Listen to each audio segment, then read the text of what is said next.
हज़रात गिरामी, एक अल्लाह रब्बुल आलमीन का महबूब अमल आपने पिछली वीडियो में सुन लिया होगा, और अगर नहीं सुना तो आप हमारे चैनल पर जाकर उसको सुन सकते हैं। दूसरा एक और अमल भी आपके सामने जिक्र करना है। इसमें लोग इंतहाई ज़्यादा सुस्ती का शिकार हैं, पर वो अमल अल्लाह रब्बुल आलमीन के यहाँ इंतहाई ज़्यादा महबूब है। वो अमल कौन सा है? नबी अलैहिस्सलातु वस्सलाम ने फरमाया, अहब्बुल आमाली इलल्लाहि तआला, अल्लाह रब्बुल आलमीन के यहाँ ये अमल महबूब तरीन अमल है। कौन सा? अस्सलातु लिअव्वलि वक्तिहा, नमाज को उसके अव्वल वक्त पर पढ़ना।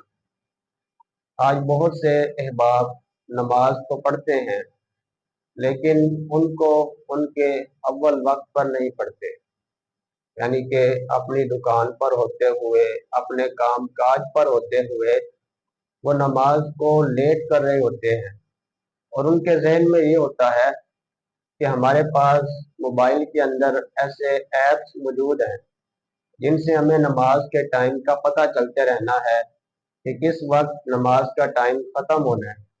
तो जब ख़त्म होने लगेगा, मैं उसी वक्त फ़ौरन से जल्दी जल्दी जाकर नमाज को अदा कर लूँगा। तो मेरे मोहतरम भाइयों, ये नमाज को अदा करना ना होगा, बल्कि ये अल्लाह रब्बुल आलमीन के महबूब अमल से भी आपको दूर कर देगा।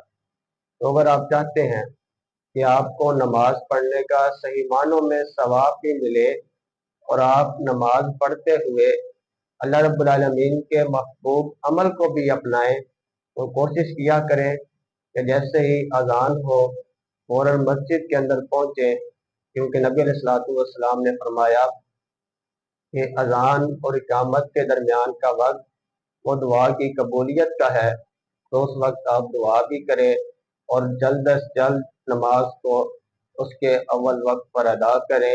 यही अल्लाह रब्बुल आलमीन का महबूब अमल है।